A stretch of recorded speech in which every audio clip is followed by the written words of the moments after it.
नमस्कार बंधुरा पिंकिर विश्व यूट्यूब चैनेले आपनादेर सबाइके स्वागत। केमन आछेन आपनारा? आज आमादेर काश्मीरेर होच्छे डे 2 और डे 2 ते आमरा गेछिलाम दूधपाथारी। এই জায়গাটা বলতে গেলে 3-4 বছর হলো এটা ওপেন হয়েছে। খুব একটা টুরিস্ট এখানে যায় না, কিন্তু খুব ভালো লেগেছে। সুন্দর জায়গা, যাকে বলে সিনিক বিউটি।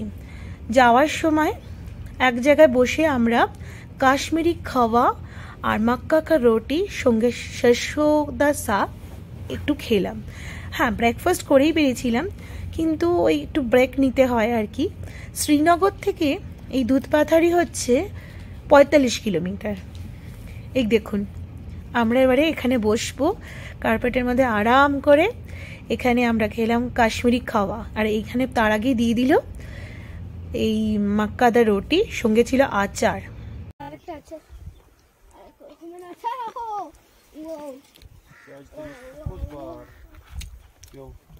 दारुण बहुत टेस्टी है भाभी, हेल्दी है बहुत अच्छा बना है।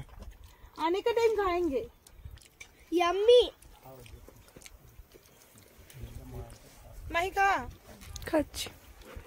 এই কাশ্মীরি খাওয়াতে বেশ ড্রাই ফ্রুটসের মধ্যে আলমন্ড আর কাজু গুঁড়ো করে দিয়েছে, সঙ্গে কিছু স্পাইসেস। বেশ ভালো খেতে, একটু অন্যরকম, কিন্তু ভীষণ ভালো। আমার মনে হয় হেলথের পক্ষে ভীষণ ভালো। এই দিয়ে গেল হচ্ছে আবার কাশ্মীরি কুলচা। কাশ্মীরি কুলচা ওনারা বলছেন মানে এটা নিজে হাতেই তৈরি, কিন্তু আমার কুকিজের মতো লেগেছে খেতে। নারকোল আরো কিছু দিয়ে তৈরি করেছে।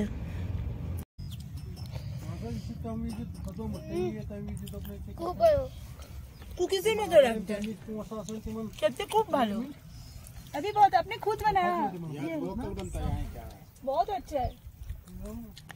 এখানে কিছুক্ষণ ব্রেক নেওয়ার পর আবার আমরা দুধপাথারির দিকে রওনা দিলাম। এখান থেকে দুধপাথারি আর বেশিক্ষণ না, 15 মিনিট। কত ভেড়া, ছেলে মেয়েদের বলছিলাম এই ভেড়ার লোম দিয়ে কিন্তু আমাদের সোয়েটার মানে গরম জামা তৈরি হয়। এসেই গেছি একদম। কত সুন্দর পাইন ফরেস্ট, চারিদিকে শুধু পাইন গাছ। ছেলে বলছে যে দেখো মা, এক্সমাস ট্রি। বলছে হ্যাঁ ঠিক বলেছিস। বরফের সময়টা ঠিক শুরু হয় অক্টোবরের শেষের দিক থেকে। আমরা তো প্রথমে দিকে এসেছিলাম। এই সময় বলছে যে এইসব জায়গায় নাকি বরফের চাদরে পুরো মুড়ে যায়। এই দুধপাথারি এখান থেকে আমরা রেড বোর্ডটা দেখছিলাম কিরকম কি খরচা। এখান থেকে আমরা এটিভি বাইক করেছিলাম। আমি আর ছেলে একটাতে বসেছিলাম, আর আমার কর্তামাসি একটা বাইকে আর মেয়ে একটা বাইকে। পার বাইক এখানে নিয়েছে 2000 টাকা করে। তো বলে দিয়েছিল বাইকে আপনারা 5 ঘন্টা অবধি যে কোনো জায়গায় থাকতে পারেন, আর ঘোড়ায় গেলে 2 ঘন্টার মধ্যে রিটার্ন হবে।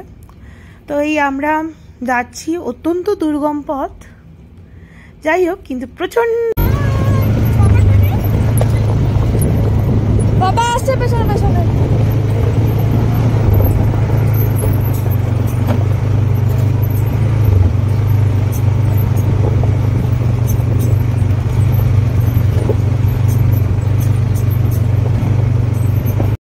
বাইকে করে যেতে প্রায় 20 মিনিট লেগে গেছিল।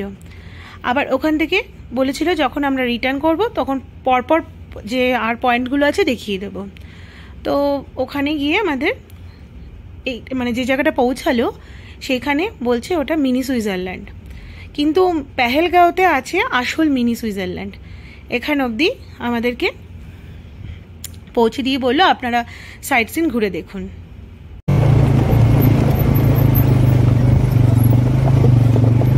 যাচ্ছে এখানে আমরা দুধপাথারিতে চলে এসেছি।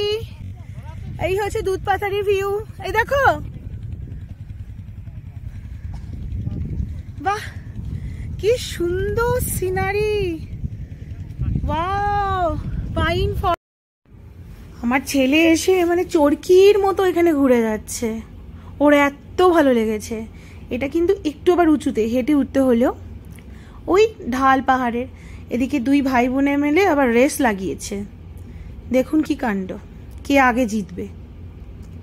প্রচুর এনার্জি আছে ভাইয়েরও, প্রচুর এনার্জি। কি হলো? না, আমি নিচে থেকে উপরে করলে আমি জিতবো। নিচে থেকে উপরে করলে তুই জিতবি? উপর থেকে নিচে।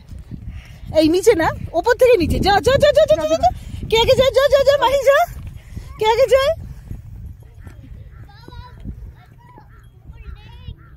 হ্যাঁ একদম জিতে গেছে, ভেরি গুড বয়। এই দুধপাথারি লেকে বা বলতে পারেন যে ওদের ভাষা অনুযায়ী এখানে বলছে মিনি সুইজারল্যান্ড। এখানে এসে কর্তামশাই আর ছেলে মেয়ে মিলে একটু ঘোরা করে চারিদিকটা ঘুরে দেখলো। আমি আর যাইনি, আমি একটু এই ফটো তুলছিলাম। ওরা ওই 15 মিনিটের মধ্যে আবার এসে গেছে, মানে চারিদিকটা ওদের ঘুরে দেখিয়েছে। কেমন লাগছে ঘোড়ায় চড়ে? অসাধারণ। ঘোড়ার পিঠে। ওহ, মনে হচ্ছে বৃষ্টি আসবে নাকি?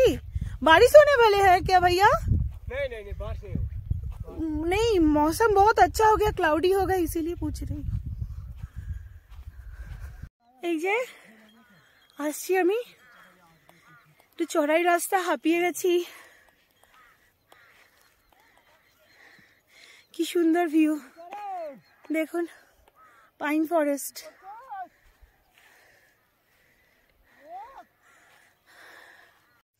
এটা হচ্ছে দুধপাথারির অমৃত সরোবর,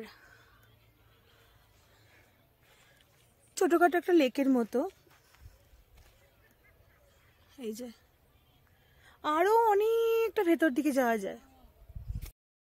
এই যে ঘোড়া চড়ে সবাই চলে এসছে, বলছে খুব ভালো লেগেছে।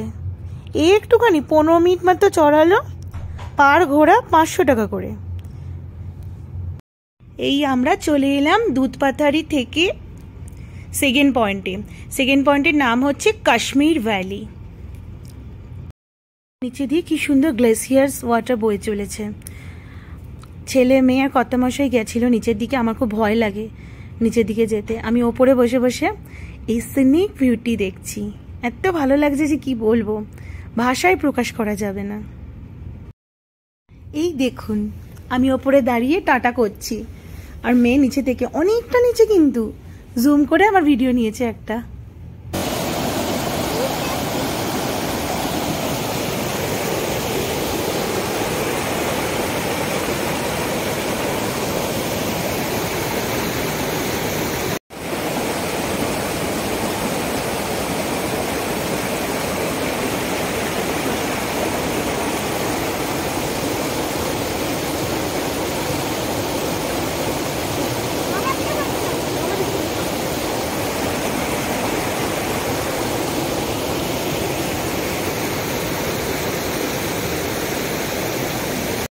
মেয়ে বলছে মা জানো জলটা কি ঠান্ডা ছিল, আমি টেস্টও করেছি, বলছি খুব মিষ্টি মিষ্টি।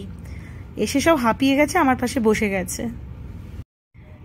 কাশ্মীর ভ্যালি দেখা শেষ, আমার কর্তামশাই এসে আবার একটু বাইকে বসেছে, নিয়ে একটু পোজ দিচ্ছে। নেক্সট পয়েন্টটা হচ্ছে শালিগঙ্গা। আমি এই পয়েন্টটাতে নেমেছিলাম। এই পয়েন্টটা থেকেই যে গ্লেসিয়ার্সটা যাচ্ছে সেটা কিন্তু কাশ্মীর ভ্যালিতে, যেটা আগেরটা দেখালাম সেকেন্ড পয়েন্টটা, ওখানে অনেকটাই নিচের দিকে, আর এইটা প্রায় একদমই কাছাকাছি, অলমোস্ট সমতলই। এই যে দিদির সাথে আবার আলাপ হলো, এই দিদি হচ্ছে আবার মুর্শিদাবাদের, ওনার ওখানে চায়ের স্টল আছে। বললাম আমি ঘুরে এসে আর তোমার এখানেই আসছি। এখানে কিছু পাথর পাতা রয়েছে, সেটার ওপর দিয়ে ওই পারটা যাওয়া যায়। তো একজন ভাই এগিয়ে এসে আমাকে একটুখানি পৌঁছে দিলে, একটু ভয় ভয় লাগে আমার, নিচুর দিকে আমার ভীষণ ভয় লাগে।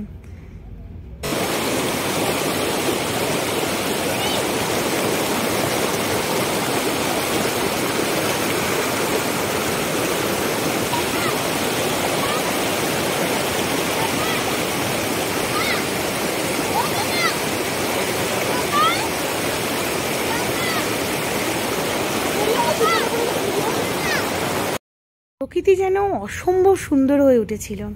এখানে বসে বসে কাশ্মীরি আপেল খাচ্ছি, পাথরের ওপর বসে, সামনে দিয়ে শালিগঙ্গা বয়ে যাচ্ছে, সে এক অদ্ভুত অভিজ্ঞতা।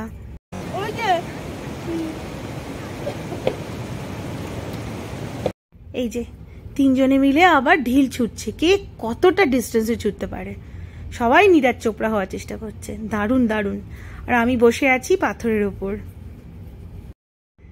সব মিলি কিন্তু দিনটা আমাদের দারুণ কাটলো। ওই দিদির ওখানে আসলাম ম্যাগি খেতে, এরপরে এটাই ছিল লাস্ট পয়েন্ট। তা আপনারা যদি কখনো আসেন কাশ্মীরে এই পয়েন্টটা কিন্তু মিস করবেন না। আর আমার চ্যানেলটা যদি ভালো লাগে বন্ধুরা একটা লাইক শেয়ার সাবস্ক্রাইব করে দেবেন আগামী যে ব্লগগুলো আসছে দেখার জন্য। সবাই ভালো থাকবেন, এখনকার মতন চলুন, টাটা।